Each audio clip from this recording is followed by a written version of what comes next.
युक्तमाह श्रीभगवानुवाच मय्यावेश्य मनो ये मां नित्ययुक्ता उपासते श्रद्धया परयोपेताः ते मे युक्ततमा मताः एत्वक्षरमनिर्देश्यम् अव्यक्तं पर्युपासते सर्वत्र गमचिन्त्यं च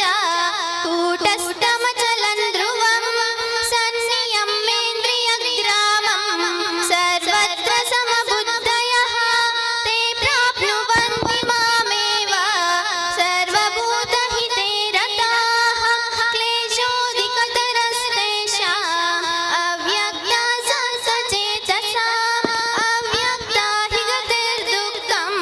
देहवद्भिरवाप्यते एतु सर्वाणि कर्माणि महि सन्न्यस्य